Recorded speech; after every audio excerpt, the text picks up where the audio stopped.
Hello दोस्तों, कैसे हैं आप सभी लोग। आप सभी का एक बार फिर स्वागत है मेरे चैनल फन फैक्ट एसकेपी पे। आज इंपॉर्टेंट 8 न्यूज़ लेकर आया हूं। डिटेल में इस न्यूज़ को देखेंगे। मैं पहले शॉर्ट ब्रीफ दे देता हूं सारी न्यूज़ का। पीएम मोदी ने अपने बर्थडे के दिन कहा स्वदेशी खरीदिए और स्वदेशी ही बेचिए। पटना हाई कोर्ट ने कांग्रेस पार्टी को क्यों फटकार लगाई है। पाकिस्तान अब इंटरनेशनल क्रिकेट में भी अनमेच्योरिटी क्यों दिखा रहा है। यूरोपियन यूनियन भी इंडिया को क्रिटिसाइज करना स्टार्ट कर दिया है, क्यों। बांग्लादेश की यूनियन सरकार ने हिंदुओं का सपोर्ट करना क्यों स्टार्ट कर दिया है। यूएन चीफ ने चाइना की तारीफ क्यों कर दी है। चाइना जेट 20 हेलीकॉप्टर को लेकर क्या न्यूज आ रही है।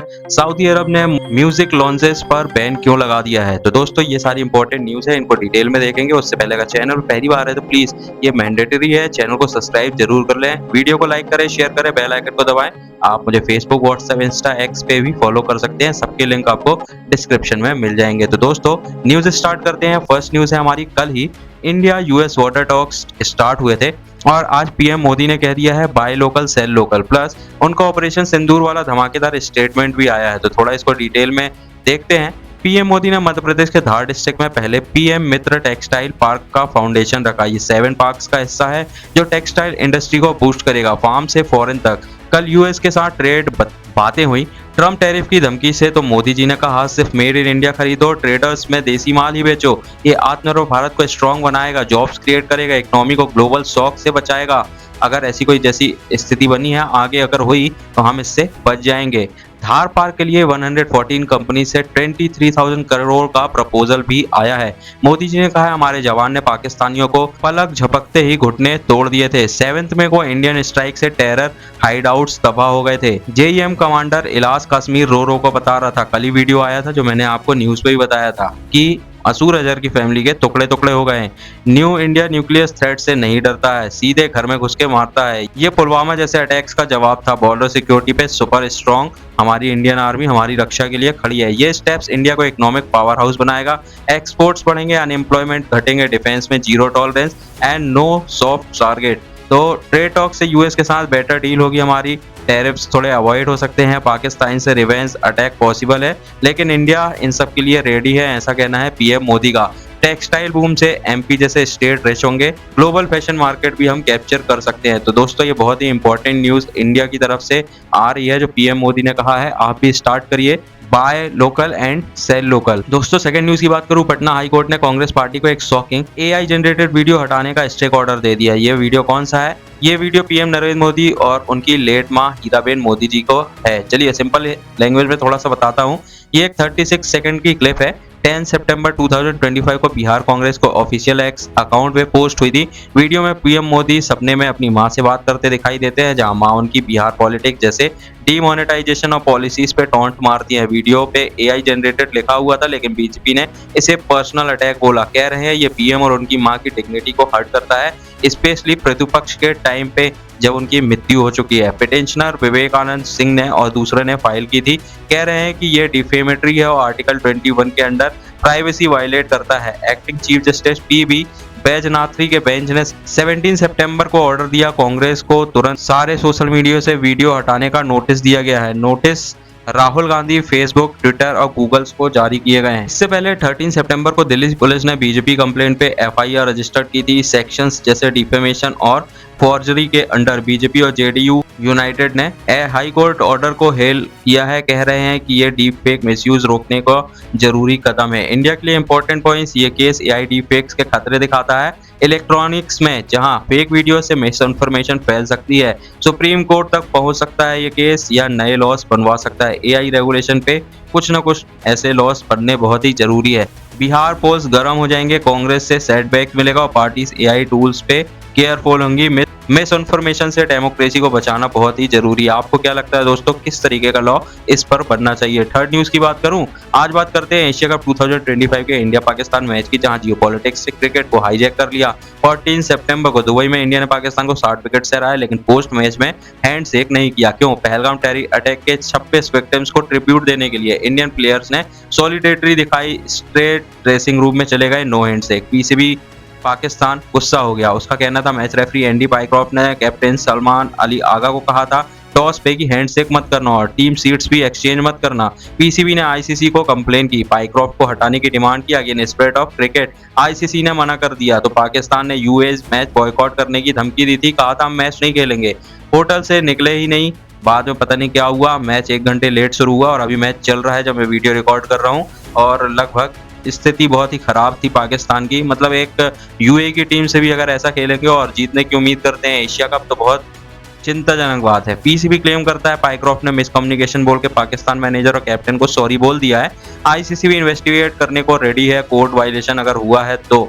वीडियो भी रिलीज किया गया है पीसीबी से मीटिंग का। अब मैं अपनी बात बताऊं, यार ये पाकिस्तानियों को इंग्लिश तो अच्छे से आती नहीं है। मेरे को लग रहा है कि एंडी पाइक्रॉफ्ट ने कुछ और बोला होगा, लेकिन सलमान अली आगा की इंग्लिश कमजोर है तो उसने कुछ और ही समझ लिया होगा।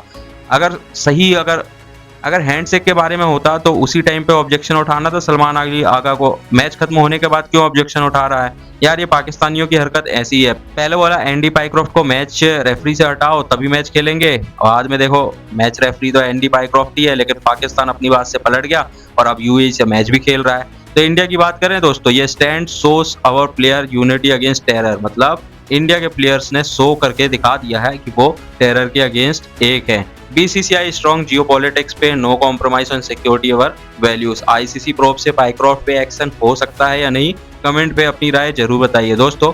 फोर्थ न्यूज की बात करूं, आज की बहुत ही बड़ी ब्रेकिंग न्यूज है। यूरोपियन यूनियन ने इंडिया के साथ स्ट्रेटेजाइज अपग्रेड करने का प्लान अनाउंस किया है, लेकिन रसिया से हमारे ट्रेड पे वार्निंग दे रही है। यूरोपियन यूनियन की टॉप डिप्लोमेट्स काजा क्लास ने कहा इंडिया क्रूशियल पार्टनर है। उन्होंने new strategic European union India agenda launch किया जो ट्रेड, टैक्स, सिक्योरिटी, डिफेंस और क्लाइमेट कवर करता है। यूरोपियन यूनियन इंडियन ट्रेड पिछले 10 सालों में 90% बढ़ा और यूरोपियन यूनियन हमारा सबसे बड़ा ट्रेडिंग पार्टनर है।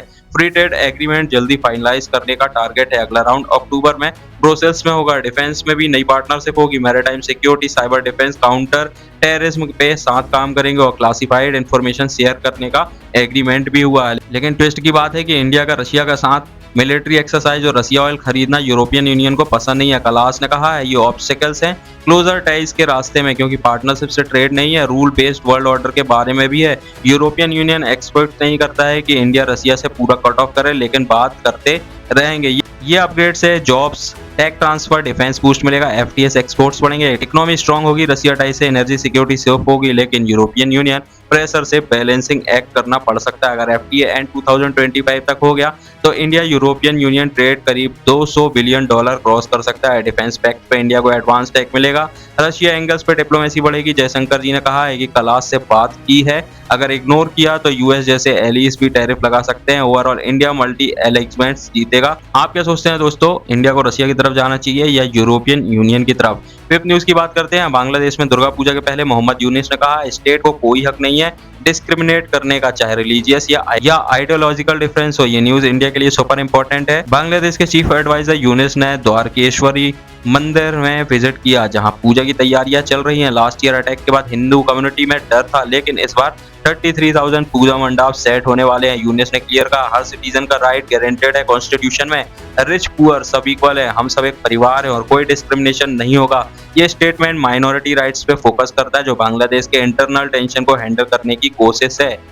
इंडिया के लिए ये बड़ी बात है, हमारे साथ शेयर्ड हिंदू कल्चर है और बांग्लादेश में हिंदू सेफ्टी डायरेक्टली अफेक्ट करती है बायलैटरल रिलेशन को। अगर ये पीस मेंटेन हुआ तो ट्रेड और बॉर्डर इशू में इंप्रूवमेंट हो सकता है, पर अगर अटैक रिपीट हुए तो डिप्लोमेटिक टेंशन भी बढ़ सकती है। दुर्गा पूजा पीसफुल गुजरी तो यूनिस गवर्नमेंट को बूस्ट मिल जाएगा, इंडिया बांग्लादेश दोस्ताना बढ़ जाएगा, लेकिन रेडिकल ग्रुप्स एक्टिव है तो सिक्योरिटी टाइट रहेगी। आगे देखते हैं क्या होता है। दोस्तों 6 न्यूज की बात करूं, चाइना के ग्लोबल इनिशिएटिव की यूएन चीफ की तारीफ की। इंडिया के लिए क्या है थोड़ा डिटेल में समझते हैं। यूएन सिक्योरिटी और जनरल एंटोनियो गुटेरेस ने कहा है कि चाइना के ग्लोबल इनिशिएटिव्स बिल्कुल यूएन चार्टर के साथ कॉम्पिटेबल हैं। ये बात उन्होंने 16 सितंबर को की जो यूएन प्रेस कॉन्फ्रेंस में कही, जब यूएन जनरल असेंबली का हाई लेवल वीक शुरू होने वाला है। तो दोस्तों क्या है ये इनिशिएटिव्स? चाइना ने 3 बड़े इनिशिएटिव्स प्रपोज किए हैं। ग्लोबल सिक्योरिटी इनिशिएटिव्स कॉन्फ्लिक्ट्स को पीसफुली सॉल्व करने के लिए, global development initiatives economic growth और डेवलपमेंट के लिए, global civilisation initiatives cultural harmony के लिए। गुटेरेस ने कहा ये सब यूएन के प्रिंसिपल से मैच करते हैं और मल्टीलेटरलिज्म, इंटरनेशनल कोऑपरेशन और पीसफुल सॉल्यूशन का सपोर्ट करते हैं। इंडिया के लिए क्या मतलब है? इंडिया एससीओ और ब्रिक्स का मेंबर है जहां चाइना ये इनिशिएटिव्स पुश कर रहा है। मोदी जी और जी की मीटिंग तियानजिन समिट में हुई थी जहां न्यू ग्लोबल ऑर्डर डिस्कस हुए थे। इंडिया को फायदा, इंडिया को डेवलपमेंट फंडिंग मिल सकती है, सस्टेनेबल डेवलपमेंट गोल्स के लिए बॉर्डर टेंशन भी कम हो सकती है अगर चाइना सही ढंग से रहा तो, पीस टॉक भी बढ़ सकते हैं। चाइना का इन्फ्लुएंस थोड़ा सा बढ़ जाएगा, लेकिन इंडिया को अपना स्टैंड अलग से स्ट्रॉन्ग रखना पड़ेगा, जैसे क्वाड के साथ बैलेंस बनाते हुए। अंगा में 150 प्लस वर्ल्ड लीडर्स मिलने वाले हैं। गुटरोस 150 प्लस बायलैटरल मीटिंग्स करेंगे जिसमें पीस इन गाजा, यूक्रेन और सूडान पे फोकस होगा। इंडिया के लिए चांस है चाइना से डायरेक्ट बात करने का, ट्रेड बढ़ाने का, लेकिन अपनी सोवर्जिनिटी पे भी नजर रखनी होगी। अगर ये इनिशिएटिव्स सक्सेसफुल हुए, ग्लोबल साउथ स्ट्रांग होगा और इंडिया लीड इसमें कर सकता है। तो दोस्तों ये थी बहुत इंपॉर्टेंट न्यूज। 7th न्यूज की बात करूं, आज हम बात करेंगे चाइना की एक नए जेट 20 असॉल्ट हेलीकॉप्टर की। ये परेड में देखा और अब एक्सपो में भी उड़ेगा। इंडिया के लिए क्या मतलब है, फैक्ट्स के साथ थोड़ा सा डिटेल देखते हैं। 3 सितंबर को बीजिंग के ग्रांड मिलिट्री परेड में चाइना जेट 20T को अनवील किया। ये जेट 20 सीरीज का असॉल्ट वर्जन है जिसमें छोटे विंग से वेपन्स के लिए मिसाइल्स, रॉकेट सब कुछ है। नोज पे टारगेटिंग सिस्टम है प्रीसियस स्ट्राइक्स के लिए।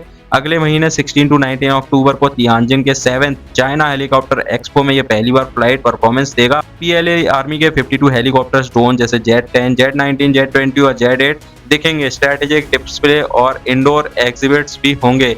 इंडिया के लिए इंपॉर्टेंट है, ये हेलीकॉप्टर मीडियम साइज्ड है। शिपबोर्न वर्जन जेट 20J भी है जो एयर शो चाइना 2020 में डेब्यू हुआ था। एम्बिशियस ऑपरेशन के लिए perfect air to ground missile से लैंड टारगेट पे फायर सपोर्ट, एलएसी बॉर्डर पे टेंशन बढ़ा सकता है क्योंकि चाइना की एयर पावर स्ट्रांग हो रही है। आगे क्या, चाइना ये इंडिया के अगेंस्ट यूज कर सकता है, स्पेशली नेवल ऑपरेशंस में हमारे लिए चैलेंज है, लेकिन हम भी अपाचे एंड हेल प्रोजेक्ट्स पे काम कर रहे हैं। 8 न्यूज की बात बताऊं, सऊदी अरब की शॉकिंग क्रैकडाउन्स पे म्यूजिक लॉन्च बंद हो गए हैं। रियाद एंड जिद्दा में 24 से ज्यादा लॉन्चेस को बंद कर दिया गया। क्यों? Officially health and hygiene violation के नाम पे, लेकिन असली वजह कंजर्वेटिव्स ब्लैकलिस्ट है। एक फेमस सिंगर फलाह अल मसरीदी ने वायरल कंप्लेंट की अपने पास लॉन्च के नॉइसेस और इमोरल वॉइस पे। क्राउन प्रिंसेस एमबीएस के liberal reforms, concert, रेव्स, sports allow किए थे। विजन 2030 के लिए इकोनॉमी बूस्ट हो। अब मिनिस्ट्री ऑफ इंटीरियर ने नया यूनिट बनाया इमोरल एक्ट पे क्रैकडाउन के लिए। दर्जन अरेस्ट हुए हैं प्रोस्टिट्यूशन और बैगिंग के चार्ज पे। लॉन्चेस में फैमिलीज भी जाते थे किड्स के साथ, अब वो भी अफेक्टेड है। इंडिया के लिए क्या मतलब है, सऊदी में 25 लाख से ज्यादा इंडियन वर्कर्स हैं। रिमिटेंसेस $10 बिलियन प्लस सालाना है। ये क्रैकडाउन लेबर राइट्स और एक्सपेक्ट लाइफ को टाइट कर सकता है, स्पेशली इंटरटेनमेंट सेक्टर में jobs. Plus India Saudi tourism deal पे असर कर सकता है। बॉलीवुड इवेंट्स कैंसिल हो सकते हैं। जियोपॉलिटिक्स में सऊदी का ये सिर्फ चाइना प्लस रशिया के साथ टिल्ट बढ़ा सकता है। इंडिया के ऑयल इंपोर्ट्स पे थोड़ा बहुत प्रेशर तो अभी भी है। आगे की बात देखूं, एमबीएस बैलेंस करेगा, रिफॉर्म्स और कंजर्वेटिव्स हो सकते हैं, वरना इकोनॉमी स्लो डाउन होना पक्का है। अगर ज्यादा टाइट रूल्स बने तो इंडियन माइग्रेंट्स पे वीजा कब्स आ सकते हैं। आपको क्या लगता है दोस्तों, कमेंट पे अपनी राय जरूर बताइए। और हाँ, वीडियो अगर अभी तक लाइक नहीं किया तो प्लीज एक छोटा सा लाइक जरूर कर दें, बेल आइकन को दबाएं, चैनल को सब्सक्राइब करें। मिलते हैं एक नए वीडियो में, आज के लिए इतना ही। धन्यवाद, जय हिंद।